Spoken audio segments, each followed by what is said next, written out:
खुदावंद यीशु मसीह के कादर और जलाली नाम में आपकी सलामती हो। नाजरीन, मैं हूं आपकी होस्ट सीमी इमैनुअल और आप देख रहे हैं प्रोग्राम नाकाबिले यकीन। नाजरीन, हम इस प्रोग्राम में आपको खुशामदीद कहते हैं। हम आपके सवालात को शामिल करते रहते हैं और आज हमारे साथ आपके सवालात का जवाब देने के लिए पास्टर शर्जील खान साहब हैं। पास्टर साहब, बहुत शुक्रिया आपकी आमद के लिए। शुक्रिया सिस्टर। पास्टर साहब, व्यूअर्स सवाल करते हैं और ये एक उनकी दिलचस्पी का एक अहम सबूत है। आज उनका ये सवाल है कि आप बर्फ़ के बारे में कुछ बताइए बाइबल मुक़द्दस में से, जिस तरह से बाइबल मुक़द्दस में 41 जगहों पर मुख्तलिफ रेफरेंसेस में इसका तज़किरा आया है। अब बराए मेहरबानी इस पर कुछ रोशनी डालिए। बिल्कुल सिस्टर, यकीनन बर्फ़ के बारे में बाइबल मुक़द्दस बहुत वजाहत से बताती है। इसके आगाज़ के बारे में भी बताती कि कैसे इसका आगाज़ हुआ और इसके मुख्तलिफ इस्तेमालात की भी बात की गई है। तो जैसे हम पहले ही भी बात कर रहे हैं कि ये हज़रत अय्यूब के हवाले से ये सीज़न है और उसी की किताब मुक़द्दस में दर्ज है। सही। तो अय्यूब की किताब उसके 37वें बाब में उसकी 10वीं आयत में इसका ज़िक्र मौजूद है। वहाँ लिखा है, खुदा के दम से बर्फ़ जम जाती है और पानी का फैलाव तंग हो जाता है। ये दो बड़े साइंसी रूल्स हैं जो यहाँ पर दिए गए हैं दोनों हिस्सों में। सही। खुदा के दम से बर्फ़ जम जाती है, मतलब इसके लिए जो लफ्ज़ इस्तेमाल हुआ है उसके माना सिर्फ जमने का नहीं है, मतलब ये है कि बर्फ़ बन जाती है। ओके।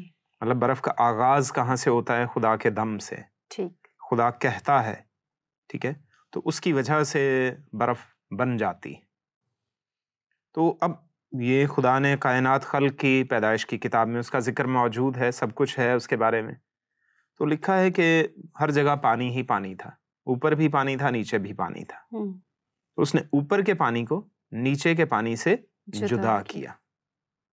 साइंसी थ्योरी हम बता चुके हैं कि बिग बैंग थ्योरी, जो साइंटिस्ट कहते थे कि वो कायनात के जो है वो बड़े अरसे के बारे में बताती थी, बहुत वसी अरसा है।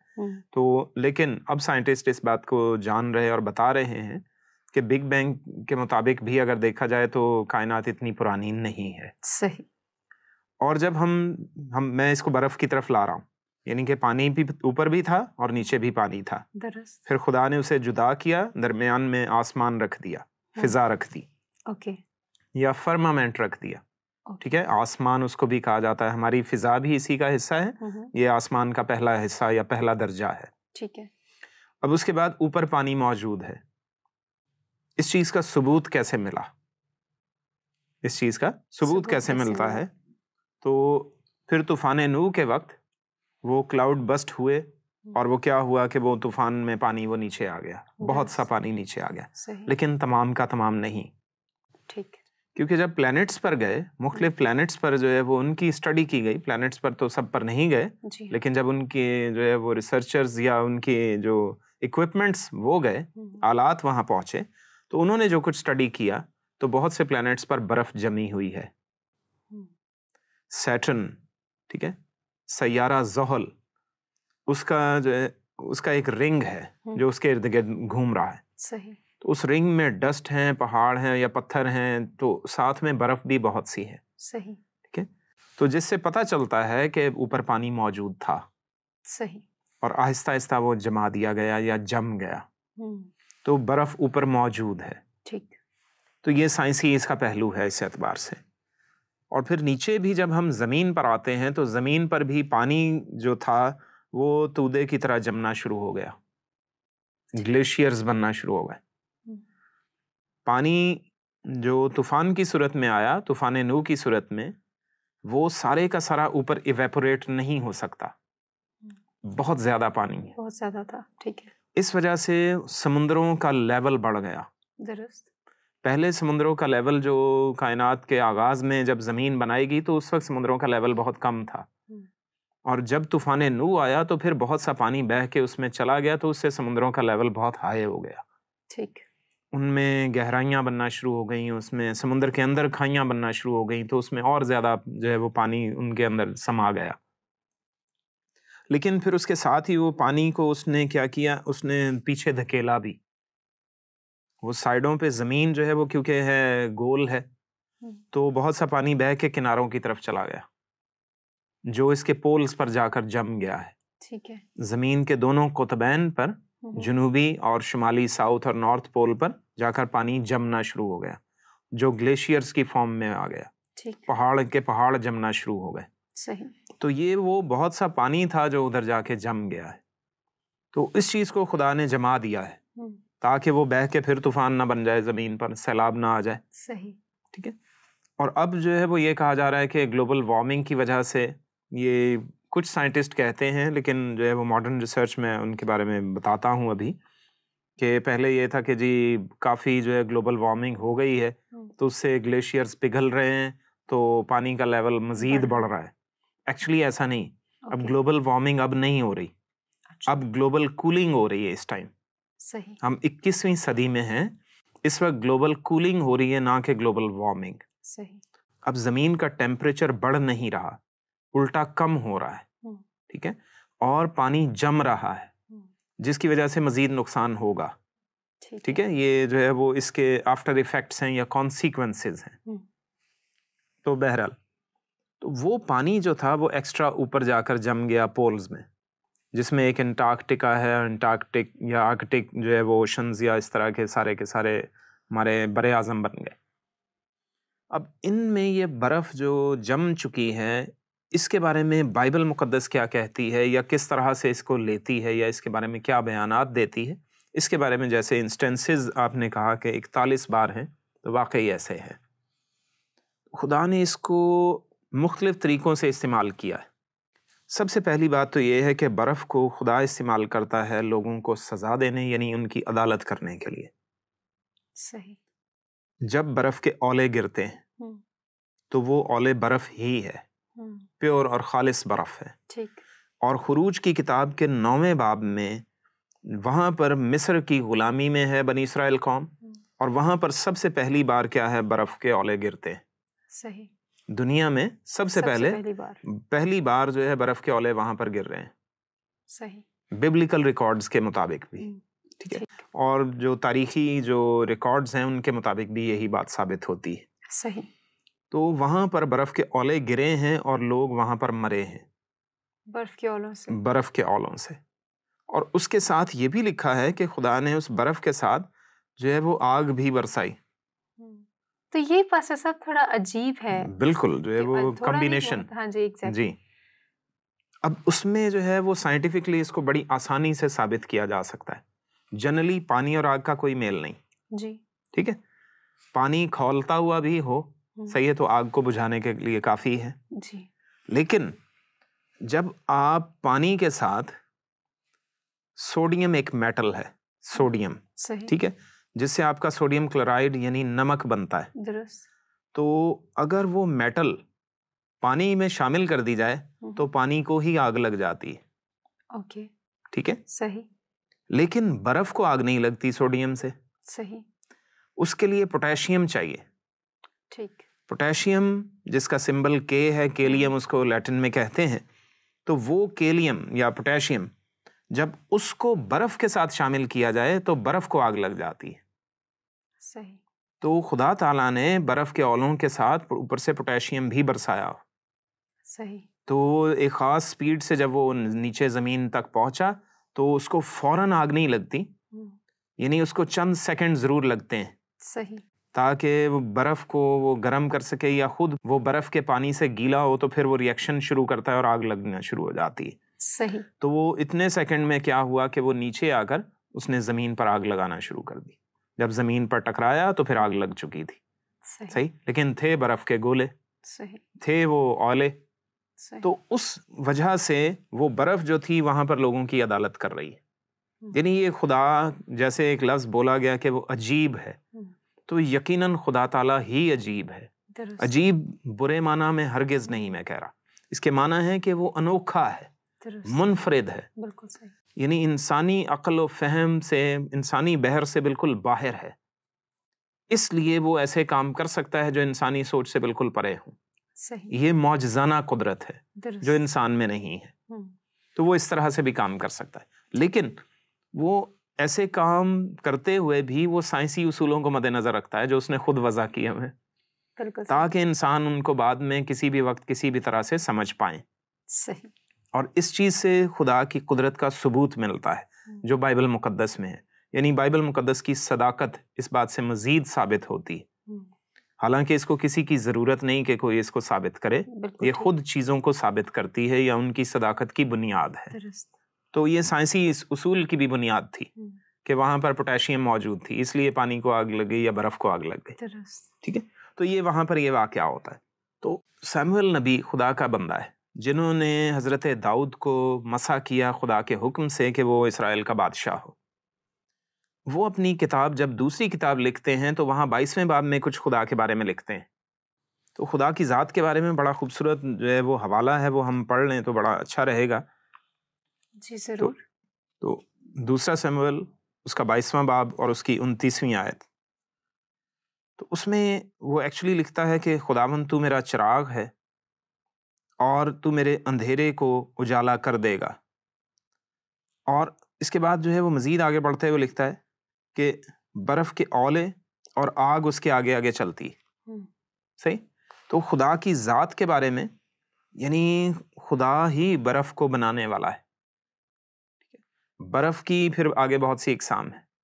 खुदा जो है वो इस चीज़ का बानी है, जैसे हमने अयूब की किताब में पढ़ा। तो फिर जब वो आग भी उसके आगे चलती है तो इसका मतलब ये है कि खुदा जो है वो अदालत के लिए भी इनको इस्तेमाल करता है, बर्फ़ को भी और आग को भी। क्योंकि आग का इस्तेमाल भी हमने देखा कि बहुत बार इस्तेमाल हुआ, और वो इसीलिए अदालत के लिए, लोगों को सज़ा देने के लिए, शरीरों को सज़ा देने के लिए। सही। नेकों और रास्तकार लोगों को सज़ा देने के लिए अदालत नहीं होती। खुदा जो अदालत करता है वो हमेशा शरीरों की अदालत करता है, बदकारों की अदालत करता है, बुरे लोगों की अदालत करता है। उनको सज़ा के लिए ये लफ्ज़ इस्तेमाल किया जाता है। ठीक। अब इसी तरह से अयूब की किताब में फिर वो मज़ीद कहता है, उसके 38वें बाब में बर्फ़ के बारे में काफ़ी जिक्र है। सही। उसकी 22वीं आयत में लिखा है, क्या तू बर्फ़ के मखज़नों में दाखिल हुआ है या औलों के मखज़नों को तूने देखा है? सही। और आगे लिखा है, जिनको मैंने तकलीफ़ के वक्त के लिए और लड़ाई और जंग के दिन की खातिर रख छोड़ा है। ये स्टोर हाउसेज हैं। मखज़न यानी स्टोर हाउसेज। ठीक है, बर्फ़ स्टोर में पड़ी है। ठीक, और औले ये भी स्टोर हाउस में पड़े। तो खुदा उनको इस्तेमाल में लाता है। इससे मुराद ये नहीं कि खुदा ने ऊपर वाकई कोठड़ियाँ बना रखी हैं जिनमें जो है वो इनको स्टोर किया हुआ है। यानी मुमकिन है, लेकिन उसके अपने आला और बाला, जो आलिम बाला है, वहाँ पर हो सकता है ये ना हो। यानी हमारा जो एटमॉस्फेयर है उससे ऊपर उसने कुछ ना कुछ इंतजाम कर रखा। बिल्कुल सही। हम उसमें हर जगह को तो खोज नहीं चुके। सही। और ये बादल जो हैं, ये क्या है? ये एक जो है वो स्टोर हाउस ही तो होते हैं। पानी को जो अपने अंदर समेट लेते हैं, तो ये औलों को भी समेट सकते हैं। ये बैग्स ही तो हैं। तो ये स्टोर हाउसेज हैं। और इनके बारे में ये किस तरह से बनते हैं, हम वाटर साइकिल के बारे में अच्छी तरह से जानते हैं कि पानी ऊपर उड़ता है तो बादल बनना शुरू हो जाते हैं, और वो ऊपर जाकर ठंडे होते हैं। ऊपर क्योंकि मौसम ठंडा है, ऊपर गर्मी की हिद्दत कम है, तो इस वजह से वहाँ पर क्या है, ये ठंडे होकर पानी बनना शुरू हो जाते हैं, बुखारात। और जब मज़ीद ठंडे होते हैं तो वो औले बन जाते हैं, बर्फ़ बन जाती। सही। तो इस वजह से ये बर्फ़ के मखज़न हैं, ये औलों के मखज़न हैं। तो ये सिंपल साइंटिफिक रूल जो है, ये आज से 3500 साल पहले, 3500 साल पहले हमें रूल्स दिए गए हैं, बताए गए हैं कि ये किस किस तरह से हो रहा है। ठीक है, और फिर हमें ये भी कहा गया कि ये मखज़न है, स्टोर हाउसेज हैं। हम जनरल जो है वो इसकी बात करते हैं वाटर साइकिल की, लेकिन जब स्टोर हाउसेज की बात की जाती है तो इसका मतलब ये होता है कि क्लाउड्स के बारे में जो मज़ीद जो इन्वेस्टिगेशन या मज़ीद रिसर्च हुई है, मज़ीद तहकीक हुई है, वो ये है कि क्लाउड्स की लेयर्स होती हैं। तो जो लेयर्स होती हैं, जो सबसे ऊपर वाली लेयर है, जो ज़मीन की तरफ जिसका रुख नहीं है, वो क्या है, वो ज़्यादा देर अपने अंदर पानी भी स्टोर रख सकता है और औले भी स्टोर रख सकता है। सही। तो वो स्टोर हाउसेज की बात की गई है। सही। अब इसमें एक दूसरे जो है वो, एक तो बर्फ़ कही गई, दूसरे औले कहे गए, और फिर तीसरी चीज़ होती है फ्रॉस्ट, यानी यख। सही। वो अचानक जम जाती है ज़मीन पर। सर्दी के मौसम में आप ज़्यादा ठंडे इलाकों में जाएं तो वहाँ पर क्या है, ज़मीन पर जो है वो ज़रा सी नमी भी होती है तो खुद ब खुद जम जाती है। सही। ठीक है। और वो अगर बर्फबारी होती है तो वो अलग एक मैटर है, वो ऊपर से गिर रहे हैं, लेकिन जो पानी ज़मीन पर ही मौजूद है वो जम जाता है, तो उसको फ्रॉस्ट कहते हैं। तो सर्दियों के मौसम में पहाड़ों में और दरियाओं, नदी नालों में खुसूसी तौर पर जो चश्मे हैं वो उनमें जमना शुरू हो जाता है फ्रॉस्ट। सही। ये 3 खुसूसियात या 3 खास जो हैं वो टाइप्स हैं बर्फ़ की। ठीक है, बर्फ़ है और फिर ओले हैं और फिर फ्रॉस्ट है। यख उसे कहा गया है, पाला भी कहते हैं हम। तो वो जम जाता है, लेकिन उसके बारे में जिक्र हमने अभी जो है वो पढ़ा अय्यूब की किताब उसके 37वें बाब की 10वीं आयत में, जब हमने पढ़ा था कि खुदा के दम से बर्फ जम जाती है और पानी का फैलाव तंग हो जाता है। पानी का फैलाव तंग हो जाता है। एक्चुअली ये भी एक साइंटिफिक बहुत बड़ा रूल है जो सिर्फ पानी के बारे में ही है। सही। ये एक अलग से स्टडी होती है, अनोमलस बिहेवियर ऑफ वाटर। सही। पानी का अनोखा रवैया। सही। वो ये है कि जब आप किसी भी चीज को ठंडा करते हैं, फर्ज कीजिए पानी ही ले लीजिए या दूध है या कोई और लिक्विड है, तो चीजें ठंडी होती जाती हैं और उसूल है कि वो सुकड़ती चली जाती हैं। दुरुस्त। ये साइंटिफिक रूल है। क्यों? क्योंकि उनके मॉलिक्यूल्स जो हैं वो करीब आ रहे हैं। लिक्विड को जब आप ठंडा करें तो उसके मॉलिक्यूल्स करीब आते हैं तो जमना शुरू हो जाता है। सही। ठीक है। तो अब यहाँ पर पानी का फैलाव है, तो जब आप उसको ठंडा करते हैं ना, पानी को आप ठंडा करते चले आ रहे हैं, 100 डिग्री टेम्परेचर था, बॉयल हो रहा था पानी, और उसको ठंडा किया 90, फिर 50 तक आ गए, मजीद कम करके 10 तक आ गए आप। सही। तो पानी जो है वो उसके मॉलिक्यूल्स करीब आ रहे हैं, करीब आ गए। ठीक है। फिर 9, फिर 8, फिर 7, फिर 6, फिर 5 तक आए तो पानी के मॉलिक्यूल्स करीब आ रहे हैं। लेकिन जैसे ही आप 4 डिग्री सेल्सियस पर आते हैं, 4 डिग्री सेल्सियस पर, तो वहां पर क्या होता है कि पानी का जो तमाम मॉलिक्यूल्स हैं वो एक दूसरे के करीब आते आते यकदम जो है वो फैलना शुरू हो जाते हैं। अच्छा। ये सिर्फ पानी में खूबी है और किसी लिक्विड में ये खूबी नहीं। सही। दुनिया में जितने भी लिक्विड्स हैं, शहद है, दूध है, ऑयल है और सब कुछ, उनमें ये खूबी नहीं है, सिर्फ पानी, प्योर पानी के। जी बिल्कुल, सिर्फ पानी। और ये चाहे समुद्रों का हो, प्योर ना भी इतना हो, लेकिन उसमें पानी मौजूद है तो ये खूबी है। तो एनामलस बिहेवियर इसे कहते हैं। अब वो 4 डिग्री सेल्सियस पर, सेंटीग्रेड पर, तो क्या होता है कि पानी जो ठंडा तो हो रहा है, उसकी जो है वो हिद्दत तो कम हो चुकी है और ठंडा भी हो रहा है, लेकिन वो सुकड़ने के बजाय 4 डिग्री पर आकर वो क्या होता है, वो फैलना शुरू हो जाता है। 4, 3, 2, 1 वो फैलता चला जाएगा, थोड़ा थोड़ा फैलना शुरू हो जाएगा, उसके मॉलिक्यूल्स दूर होना शुरू हो जाएंगे और उसके बाद जैसे ही 0 पर पहुंचेगा फिर वहीं फैला हुआ ही पानी जम जाएगा। अच्छा। ठीक है। वरना दूसरे लिक्विड हैं वो तमाम के तमाम ठंडा हो रहे हैं, 5, 4, 3, 2, 1 पर गए, वो सुकड़ते जा रहे हैं और मजीद सुकड़ते हुए 0 पर या उससे कम, जैसे भी उनका जो है वो फ्रीजिंग टेम्परेचर है उस पे फ्रीज हो जाते हैं। सही। लेकिन पानी 0 सेल्सियस पर क्या होता है, फ्रीज होता है। लेकिन 4 से लेकर 0 तक वो क्या है, उसके मॉलिक्यूल्स एक्सपैंड होकर ठंडे हो रहे हैं, लेकिन वो एक्सपैंड होते चले जाते हैं, उसमें एनॉमलस एक्सपेंशन भी इसे कहते हैं। तो वो एक्सपैंड हो के वो फैल कर जम जाता है। सही। इसी वजह से बर्फ पानी में डूबती नहीं। बर्फ के बड़े से बड़े ब्लॉक को आप देख लीजिए, वो पानी की सतह पर तैरता है, पानी में डूब नहीं जाता। सही। ये उसका रीजन है, फैलाव की वजह। फैलाव की वजह से उसकी डेंसिटी चेंज हो जाती है। ठीक है। डेंसिटी यानी उसकी किसाफत, तो वो मजीद गाढ़ा नहीं हुआ पानी। वो गाढ़ा अगर हो जाता तो बर्फ गाढ़ी होती पानी से तो फिर खुद ब खुद डूब सकती थी, लेकिन वो गाढ़ी नहीं हुई, वो पतली रह गई, वो लतीफ हो गई, इस वजह से वो पानी की सतह पर तैरती है। सही। ठीक है। तो ये उसकी खूबी है, इस वजह से कहा गया कि पानी में फैलाव हो जाता है और उसका फैलाव फिर तंग हो जाता है, यानी फैलाव तंग होने का मतलब है कि वो जम जाता है। पानी फैला और फिर वहीं पर जम गया तो बर्फ बन गया। तो ये एक अलग खूबी है। इस खूबी की बिना पर बर्फ या पानी में ये है कि इस जैसा और दुनिया में कोई लिक्विड नहीं है। ठीक। और इससे हम बहुत सी चीज़ों से फ़ायदा उठाते हैं इस बिहेवियर की बिना पर। और वो एक ही ख़ास जो है बिहेवियर या उसकी खूबी ये है कि न्यूक्लियर रिएक्टर्स जो होते हैं, न्यूक्लियर रिएक्टर्स जो होते हैं, हम उनमें न्यूक्लियर रिएक्टर्स को ठंडा करने के लिए पानी का इस्तेमाल करते हैं एनॉमलस बिहेवियर की वजह से। सही। ठीक है, तो ये इसकी ख़ास खूबी है। सही। तो यानी दुनिया भर में फसलों को और मैरीन लाइफ को जिंदगी देने के लिए एनॉमलस बिहेवियर जो है मौजूद है। सही। जब आप एंटार्क्टिका की तरफ जाएं तो साउथ पोल नॉर्थ पोल की तरफ, तो वहां पर क्या है, समुद्र मौजूद है। तो समुद्र की सतह जो है वो बर्फ जमी होती, लेकिन नीचे मछलियां तैर रही होती हैं, वेल्स और दूसरी मछलियां। बिल्कुल सही।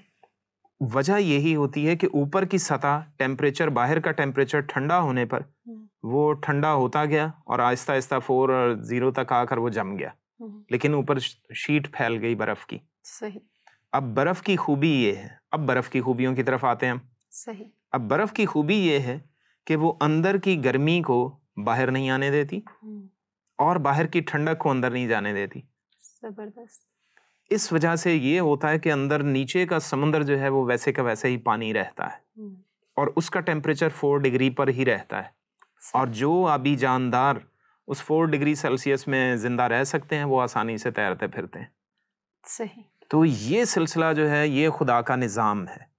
इस वजह से हमें बहुतात में मछलियाँ और मैरीन लाइफ मिलती है, वरना हर साल जो है वो जम के एक जनरेशन ख़त्म हो जाए, फिर दूसरी के लिए मुसीबत बनी हुई हो। ठीक है, तो ये क्योंकि वहाँ पे बहुत सी मछलियाँ जानदार होती हैं जो ट्रेवल करके इधर जो है गर्म पानी में आती हैं। बिल्कुल सही। सही, तो इस वजह से उनकी प्रोडक्शन होती है उस एरिया में।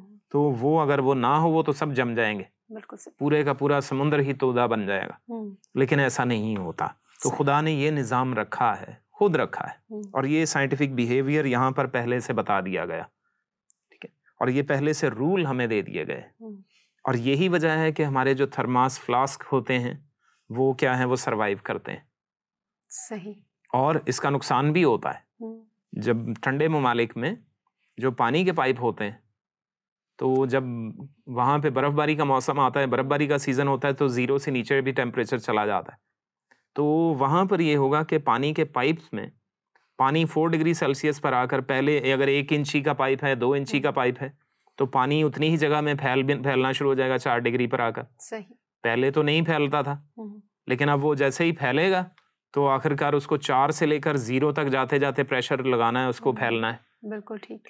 तो पानी फिर जो है वो जब वो चौड़ा होना शुरू हो जाता है, फिर जोर लगाता है तो पाइप फटना शुरू हो जाते हैं। ठीक है, तो ये इसका नुकसान भी होता है। तो इस वजह से बाहर के ममालिक में उन्होंने ये किया है कि फ्लेक्सिबल पाइप्स हों, जिस पे एनामलस एक्सपेंशन जो है वो असरअंदाज ना हो, पानी का ये बिहेवियर, पानी का ये फैलाव जो है वो असरअंदाज ना हो। तो इस तरह के पाइप्स का इस्तेमाल वो कर रहे हैं। यानी कि इससे हमें मजीद जो है वो सोचने की सलाहियत मिली, हमें एक नई अच्छी चीज़ जो है वो दरियाफ्त हो गई, हमने जो है वो इजाद कर ली। तो इससे ये फ़ायदा भी। और पास्टर साहब, यूँ महसूस होता है जैसे खुदा के कलाम में आयतें रखी ही इसलिए गई हैं ताकि रास्ते खोले जाएं आगे की ज़िंदगी को दरियाफ्त करने के लिए और उसको और एक्सपेंड करने के लिए, बिल्कुल आसानी फराहम करने के लिए। खुदा जो है वो देखें, खुदा इंसान को वुस्सत देना चाहता है। आमीन। ये अय्यूब की किताब के 36वें बाब में ही लिखा हुआ है, उसकी 16वीं आयत में, कि वो तुझे भी दुख से छुटकारा देकर ऐसी वसी जगह में जहां तंगी नहीं पहुंचा देता है। आमीन। यानी खुदा इंसान को वसी जगह पहुंचाना चाहता है। सही। सही, तो इस वजह से वो इंसान के लिए आसानियां फराहम करता है, ना कि जो है वो उसके लिए मुश्किलात पैदा करे। दुरुस्त। यानी कोई भी बाप अपनी औलाद के लिए मुश्किलात फराहम नहीं करता या ना ही पैदा करता है।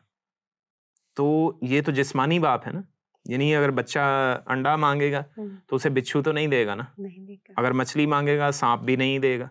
तो वैसा ही खुदा जो है वो उससे कहीं अजीम तर है। तो ये इस वजह से है। अब इन बर्फ की और बेतहाशा खुसूसियात भी हैं।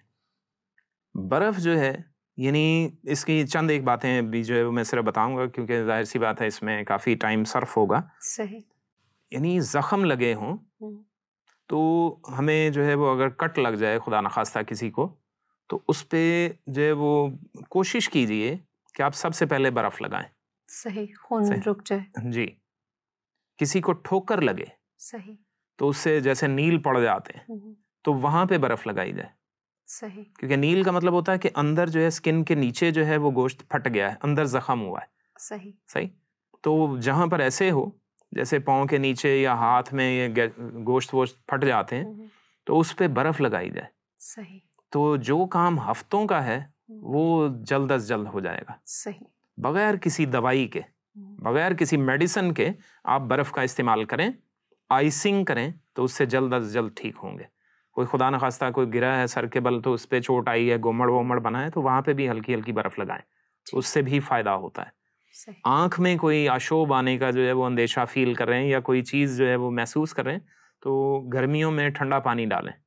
सही। या बर्फ जो है वो बर्फ का क्यूब ले लें, उसको जो है वो किसी कॉटन के कपड़े में लपेट कर जरा जरा सा लगाएं, तो उससे भी फायदा होगा।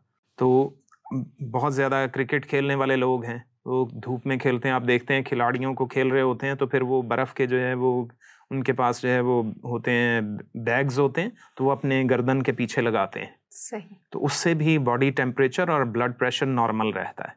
ठीक ठीक। तो ये इसके चंद एक फवायद हैं। सही। जिनको हम मजीद जो है वो डिस्कस कर सकते हैं, और इसमें जो है वो खुदा ने इंसान के लिए बेतहाशा फवायद रखे हैं।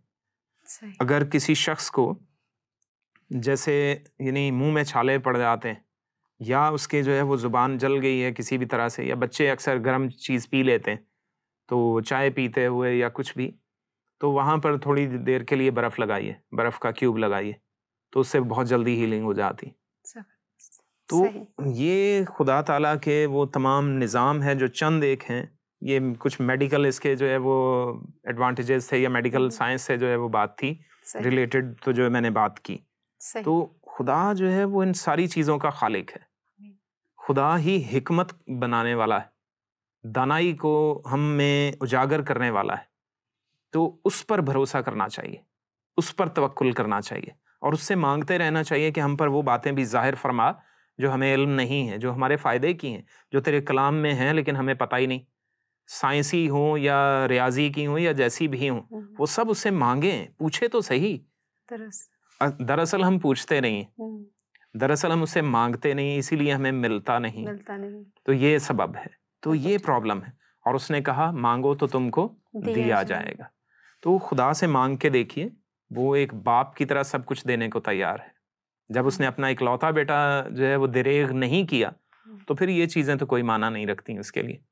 बहुत शुक्रिया पास्टर साहब आपका। खुदा हम सबको ये फजल बख्शे कि हम उसके इकलौते बेटे को जान सकें और खुदा तक रसाई हासिल कर सकें। आमीन। नाज़रीन, आज वक्त को मलहूज़ ख़ातर रखते हुए आज का प्रोग्राम हम यहीं पर अख्ताम करते हैं। अगले प्रोग्राम में फिर इस सिलसिले को यहीं से कंटिन्यू करेंगे। तब तक के लिए हमें इजाज़त दीजिए। खुदा हाफिज़।